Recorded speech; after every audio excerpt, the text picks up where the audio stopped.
नमस्कार दोस्तों, आज मैं आपको सुनाऊंगा प्रेम के बोल।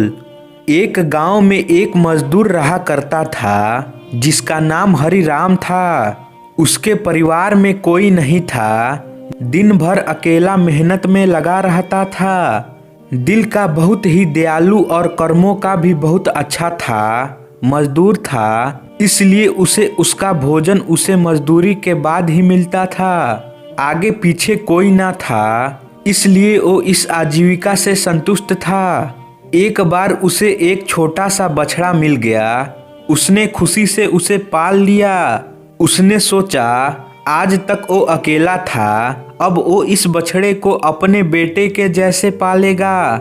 हरिराम का दिन उसके बछड़े से ही शुरू होता और उसी पर खत्म होता। वो रात दिन उसकी सेवा करता और उसी से अपने मन की बात करता। कुछ समय बाद बछड़ा बैल बन गया।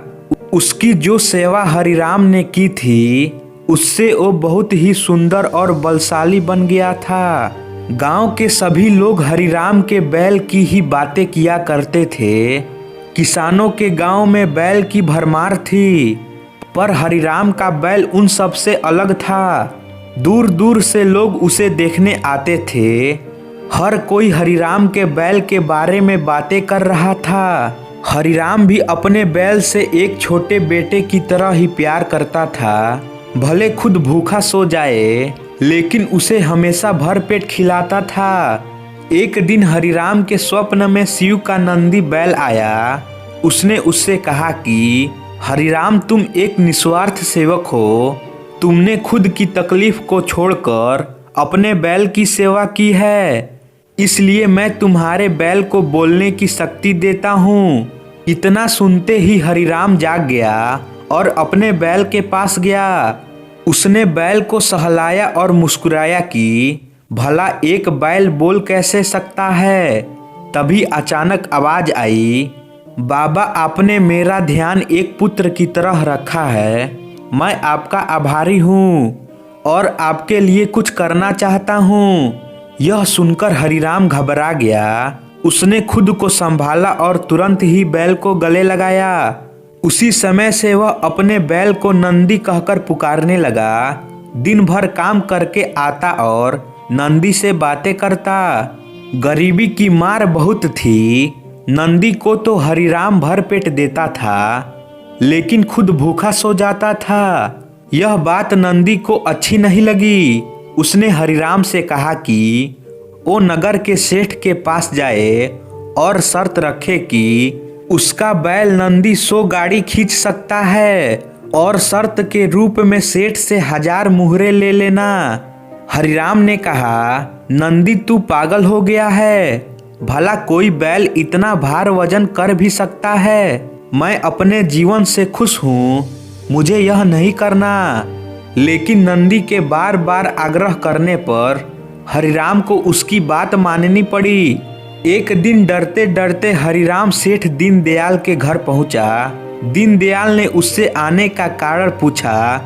तब हरिराम ने शर्त के बारे में कहा। सेठ जोर जोर से हंसने लगा। बोला, हरिराम, बैल के साथ रहकर क्या तुम्हारी मति भी बैल की जैसी हो गई है। अगर शर्त हार गए तो 1000 मुहर के लिए तुम्हें अपनी झोपड़ी तक बेचनी पड़ेगी। यह सुनकर हरिराम और अधिक डर गया, लेकिन मुंह से निकली बात पर मुकर भी नहीं सकता था। शर्त का दिन तय किया गया और सेठ दीनदयाल ने पूरे गांव में ढोल पिटवाकर इस प्रतियोगिता के बारे में गांव वालों को खबर दी और सभी को यह अद्भुत नज़ारा देखने को बुलाया। सभी खबर सुनने के बाद हरिराम का मजाक उड़ाने लगे और कहने लगे कि यह शर्त तो हरिराम ही हारेगा। यह सब सुन सुनकर हरिराम को और अधिक डर लगने लगा और उससे नंदी से घृणा होने लगी। वो उसे कोसने लगा, बार बार उसे दोष देता और कहता कि कहाँ मैंने इस बैल को पाल लिया। मेरी अच्छी भली कट रही थी, इसके कारण सर की छत से भी जाऊंगा और लोगों की थू थू होगी। वो अलग अब हरिराम को नंदी बिल्कुल भी रास नहीं आ रहा था। वह दिन आ गया जिस दिन प्रतियोगिता होनी थी। 100 माल से भरी गाड़ियों के आगे नंदी को जोता गया और गाड़ी पर खुद हरिराम बैठा। सभी गांव वाले यह नज़ारा देख हंस रहे थे और हरिराम को बुरा भला कह रहे थे। हरिराम ने नंदी से कहा, देख तेरे कारण मुझे कितना सुनना पड़ रहा है। मैंने तुझे बेटे जैसे पाला था और तूने मुझे सड़क पर लाने का काम किया। हरिराम के ऐसे घृणित शब्दों के कारण नंदी को गुस्सा आ गया और उसने ठान ली कि वो एक कदम भी आगे नहीं बढ़ाएगा और इस तरह हरिराम शर्त हार गया। सभी ने उसका मजाक उड़ाया और उसे अपनी झोपड़ी सेठ को देनी पड़ी। अब हरिराम नंदी के साथ मंदिर के बाहर पड़ा हुआ था और नंदी के सामने रो रो कर उसे कोस रहा था। उसकी बातें सुन नंदी को सहा नहीं गया और उसने कहा, बाबा हरिराम यह सब तुम्हारे कारण हुआ। यह सुन हरिराम चौंक गया। उसने गुस्से में पूछा कि क्या किया मैंने?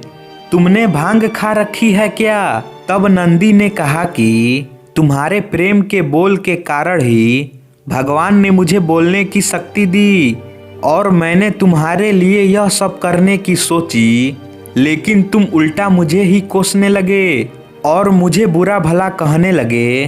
तब मैंने ठानी मैं तुम्हारे लिए कुछ नहीं करूँगा, लेकिन अब मैं तुमसे फिर से कहता हूँ कि मैं 100 गाड़ियाँ खींच सकता हूँ। तुम जाकर फिर से शर्त लगाओ और इस बार अपनी झोपड़ी और 1000 मुहरे की शर्त लगाना।